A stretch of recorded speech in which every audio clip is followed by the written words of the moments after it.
తెలంగాణ ఆవిర్భావం తర్వాత 10 ఏళ్లు రాష్ట్రంలో గులాబీ పార్టీ హవానే నడిచింది. తన పార్టీ వారితో తెలంగాణ జాతిపిత అనిపించుకున్న కేసీఆర్ 10 ఏళ్లు ఫామ్ హౌస్ ప్రగతి భవన్ల నుంచే పాలన సాగించారు. సెంటిమెంట్నే నమ్ముకున్న ఆయన అన్నీ తానే అన్నట్లు వ్యవహరించి పార్టీ సంస్థాగత నిర్మాణంపై దృష్టి పెట్టలేదన్న విమర్శలు ఉన్నాయి. ఆ ఎఫెక్ట్ అధికారం కోల్పోయి 8 నెలలు కాకముందే కనిపిస్తోంది. నేతల వలసలతో పార్టీ గడ్డు పరిస్థితి ఎదుర్కొంటోంది. కేడర్ సైతం పక్కచూపులు చూస్తోంది. ఈ క్రమంలో చేతులు కాలేక ఆకులు పట్టుకున్నట్లు ఉనికి కాపాడుకోవడానికి గులాబీ పెద్దలు వాస్తవంలోకి రావడం ఆసక్తి రేపుతోంది.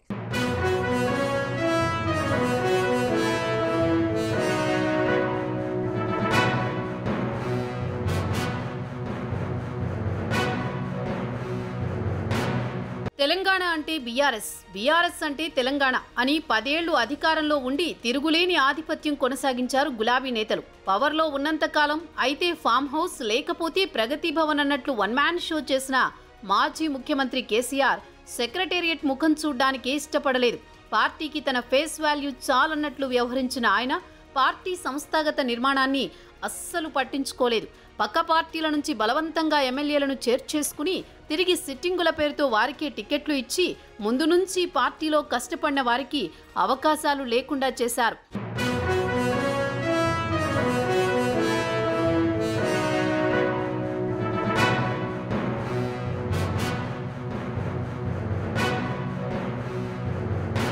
ఆ ప్రభావం బీఆర్ఎస్ పై ఇప్పుడు స్పష్టంగా కనిపిస్తోంది. ఓటమి తర్వాత అవినీతి ఆరోపణలు, దారుణమైన విమర్శలతో సతమతమవుతున్న కారు పార్టీ క్రమక్రమంగా ఖాళీ అయిపోతోంది. అధికారం కోల్పోయి 8 నెలలు గడవక ముందే నేతలు, కార్యకర్తలు తలోదారి చూసుకుంటున్నారు. ఇప్పటికే 10 మంది ఎమ్మెల్యేలు, 6 ఎమ్మెల్సీలు అధికార కాంగ్రెస్ పార్టీ గూటికి వచ్చారు. జిల్లా పరిషత్ చైర్మన్లు, రాష్ట్ర వ్యాప్తంగా మున్సిపాలిటీలను సైతం అవిశ్వాసంతో అధికార కాంగ్రెస్ పార్టీ కైవసం చేసుకుంటోంది. అసెంబ్లీ ఎన్నికల్లో గ్రేటర్లో తిరుగులేని ఆధిపత్యం చెలాయించిన గులాబీ పార్టీకి అదే గ్రేటర్లో వలసలు ఉక్కిరిబిక్కిరి చేస్తున్నాయి.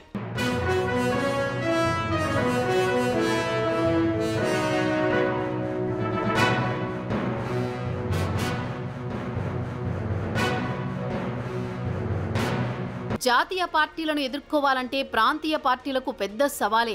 ఇప్పుడు కాంగ్రెస్, బీజేపీలే తెలంగాణలో బీఆర్ఎస్ కు ప్రధాన ప్రత్యర్థులుగా తయారయ్యాయి.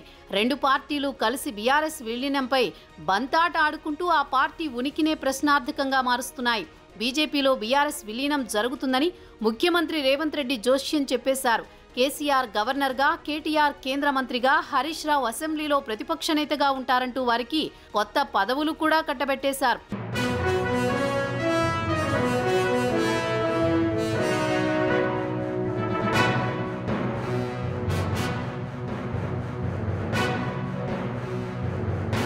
రేవంత్ రెడ్డి కామెంట్స్ తో పొలిటికల్ హీట్ మరింత పెరిగిపోయింది. తాజాగా దానిపై బీజేపీ కౌంటర్ ఇచ్చింది.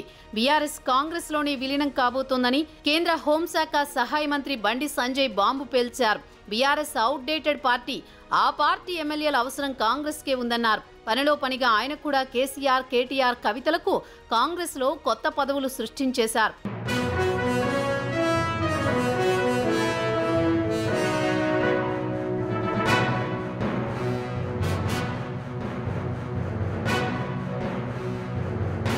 తన చాప కిందకు నీరొస్తే కానీ నొప్పి తెలియదన్నట్టు ముందు నుంచి వలస రాజకీయాలను ప్రోత్సహించి ఆ వాపే బలుపు అనుకుంటూ వచ్చిన గులాబీ పార్టీ ఇప్పుడు స్వీయ రక్షణలో పడాల్సి వచ్చింది. పార్టీ ఉనికి కాపాడుకోవడానికి సంస్థాగత నిర్మాణంపై దృష్టి సారిస్తోంది. తమిళనాడు, వెస్ట్ బెంగాల్, ఒడిషా లాంటి రాష్ట్రాల్లో ప్రాంతీయ పార్టీలు బలంగా ఉన్నాయి. ఎన్ని అడ్డంకులు ఎదురైనా తట్టుకుని నిలబడ్డ ప్రాంతీయ party DMK, Trinamool Congress, JDU లాంటి వాటితో ఏపీలోని టీడీపీ, వైసీపీల నిర్మాణాలపైన అధ్యయనం చేయడానికి బీఆర్ఎస్ రెడీ అయింది.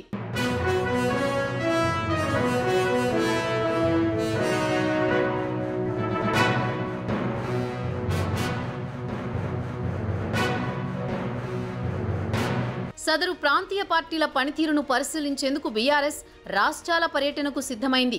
సెప్టెంబర్ మొదటి వారంలో తమిళనాడు, వెస్ట్ బెంగాల్, ఒడిషా రాష్ట్రాల పర్యటనకు కేటీఆర్ టీం వెళ్లనుంది. అక్కడ ప్రాంతీయ పార్టీల పనితీరును, పార్టీ విధానాలను తెలుసుకోనుంది. తమిళనాడు రాష్ట్రంలో డీఎంకే పార్టీ పనితీరు, ఆ పార్టీ సంస్థాగత బలంపై అధ్యయనానికి కేటీఆర్ మొదటగా తమిళనాడు వెళ్లనున్నారు. ఇప్పటికే బాల్క సుమన్ ఆధ్వర్యంలో ఒక బృందం తమిళనాడు రాష్ట్రంలో పర్యటించి డీఎంకే నిర్మాణంపై స్టడీ చేసి వచ్చింది.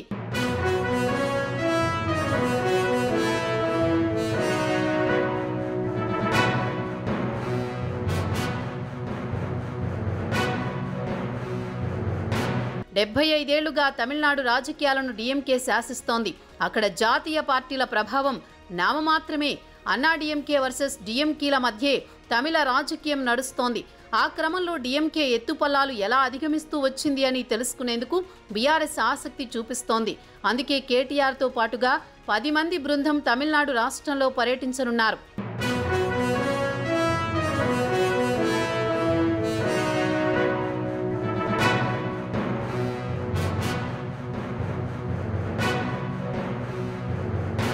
ప్రాంతీయ పార్టీల పనితీరును అధ్యయనం చేసేందుకు వెస్ట్ బెంగాల్, ఒడిశాలలో కూడా పర్యటించడానికి కేటీఆర్ రూట్ మ్యాప్ రెడీ చేసుకుంటున్నారు.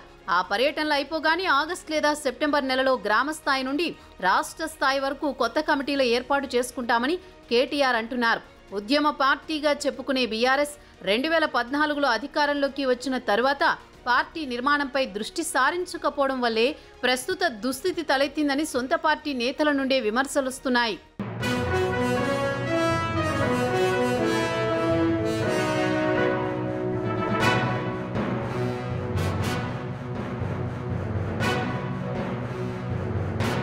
నీళ్లు, నిధులు, నియామకాల అజెండాతో ప్రత్యేక రాష్ట్రాన్ని సాధించి అధికారంలోకి వచ్చిన టీఆర్ఎస్ కుటుంబ పార్టీగా ముద్ర వేసుకుంది. దాంతోపాటు జాతీయ పార్టీ అంటూ పార్టీ పేరు మార్చి అహంకార ధోరణితో ఓటమి చెందిందని గులాబీ శ్రేణులే అభిప్రాయపడుతున్నాయి. మొత్తానికి జాతీయ రాజకీయాల్లో చక్రం తిప్పాలని కలలుగన్న గులాబీ బాస్ ఇప్పుడు సొంత రాష్ట్రంలో ఉనికి కోసం ప్రాంతీయ పార్టీల గురించి స్టడీ చేయిస్తుండడం చర్చనీయాంశంగా మారింది.